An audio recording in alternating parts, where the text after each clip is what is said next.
Hey guys, welcome back to one more new video. तो guys, आज की video में हम बात करने वाले हैं मैप्स के बारे में। ओके, तो अगर मैं मैप्स की बात करता हूँ तो सबसे पहले हमारे ब्रेन में क्या स्ट्राइक करता है, वो है गूगल मैप्स।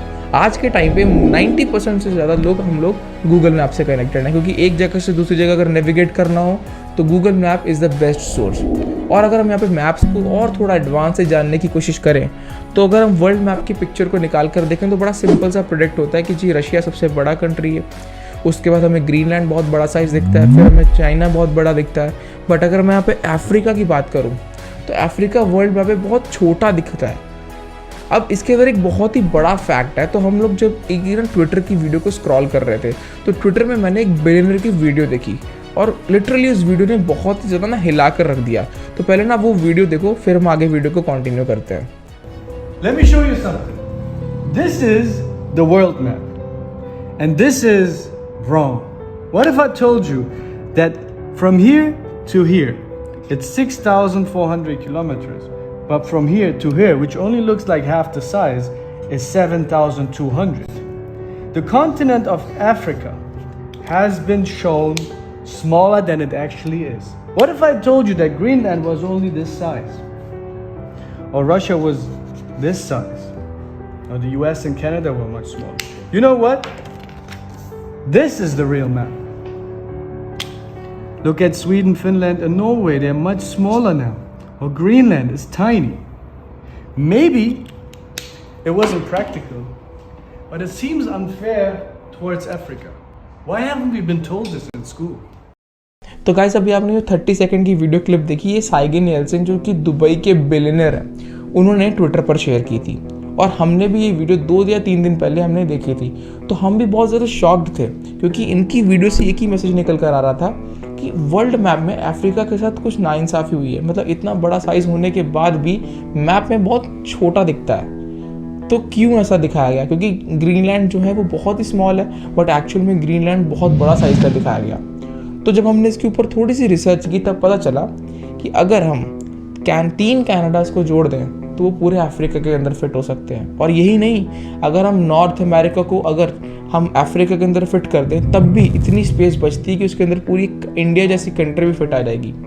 तो कहीं ना कहीं ये डाउट तो क्रिएट होता है कि यार अफ्रीका के साथ नाइंसाफ़ी तो हुई है।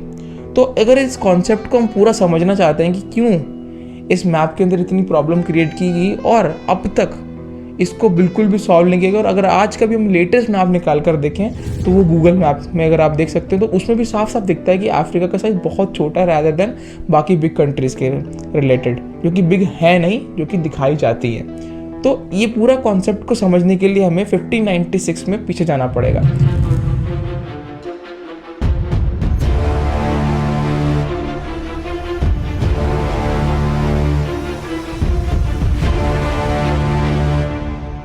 तो अगर हम यहाँ पे 1596 की बात करें तो उस टाइम लोग एक जगह से दूसरी जगह नेविगेट करने के लिए कंपास या पोलर स्टार की मूवमेंट को फॉलो करते थे। अब इसके अंदर एक प्रॉब्लम थी कि वहाँ पर जो एक्यूरेसी थी कि वो एक जगह से दूसरी जगह अगर जा रहे हैं तो वो अपनी राइट डायरेक्शन या फिर राइट जगह पर ही पहुँचेंगे, उसके अंदर बहुत प्रॉब्लम होती थी क्योंकि लोग अपनी एक्यूरेट जगह पर पहुँच ही नहीं पाते थे। तो इस बहुत ही बड़ी प्रॉब्लम को सॉल्व करने के लिए 1596 में मैप का कॉन्सेप्ट शुरू हुआ कि हमें एक ऐसा मैप चाहिए पूरे अर्थ का या फिर पूरे ग्लोब का, जिससे कि हमें एक वे मिल सके, एक लुक मिल सके कि हम अगर यहाँ से लेके यहाँ जा रहे हैं, ए पॉइंट से बी जा रहे हैं, तो हम सही लोकेशन पर ही जा रहे हैं। तो उस टाइम मैप बनाना बहुत ही ज़्यादा डिफिकल्ट था क्योंकि अर्थ एक 3D स्फीयर है और अगर हम उस स्फीयर के पूरे नक्शे को अगर हम तोड़ने की कोशिश करें, 2D में रिप्रेजेंट करने की कोशिश करें तो वो एकदम से इम्पॉसिबल सा साउंड होता है। तो इतनी बड़ी प्रॉब्लम को सॉल्व करने के लिए तब 1596 में एक मैक्टेयर साइंटिस्ट थे या फिर मैथमेटिशियन थे, उन्होंने एक प्रोजेक्शन सिस्टम रेडी किया जिसका नाम इन्होंने अपने ही नाम से मैक्टेयर प्रोजेक्शन रख दिया। और स्फेरिकल अर्थ के मॉडल को 2D में रिप्रेजेंट करने के लिए उन्होंने अपने ही मॉडल का यूज़ किया। तो बेसिकली अगर हम इसको बड़े सिंपल कॉन्सेप्ट से अगर समझने की बात करें तो जस्ट इमेजिन कि एक स्फेयर है। बेसिकली अगर अर्थ की बात करें तो वह भी एक स्फेरिकल चीज़ ही है। तो उसके मॉडल को 2D में रिप्रेजेंट करने के लिए उन्होंने एक रेक्टेंगल पेपर लिया। अब उस रेक्टेंगल पेपर को मोड़ कर उन्होंने एक सिलेंड्रिकल शेप दिया। अब उस सिलेंड्रिकल शेप वाले पेपर को उन्होंने एक स्फेरिकल के अंदर फिट कर दिया। अब उस जो अर्थ है, जो ग्लोब है, वो स्फेयर है और उस 3D स्फीयर के अंदर सारे के सारे जितने भी स्टेट्स हैं या फिर जितने भी कंट्रीज़ हैं, कॉन्टिनेंट्स हैं, उनकी पोजीशन एकदम एक्यूरेटली मार्क्ड है। अब सिस्टम में क्या किया कि इन्होंने वहाँ पर उन सभी जो कॉर्नर्स की कंट्रीज़ हैं, उनके सभी कॉर्नर्स को वहाँ पर उन्होंने प्रोजेक्ट किया उस पेपर पर, जो कि उसके साथ पैरेलली सिलेंड्रिकल फॉर्म में अटैच्ड था। तो पूरी कंट्रीज़, जितनी भी ज़्यादा कंट्रीज़ हैं, जो भी पोजीशंस वहाँ पे स्फीयर में थी, वो हर एक चीज़ को पैरेलली सिलेंडर पर वहाँ पर प्रोजेक्ट किया गया। तो जब सब कुछ प्रोजेक्ट करने के बाद उस सिलेंडर को, जो रेक्टेंगल जो था, रेक्टेंगल शेप कवर को जो सिलेंडर में कन्वर्ट किया गया था, उसको जब ओपन कर देखा तो वो पूरे अर्थ का एक 2D मैप बनकर रेडी हो गया।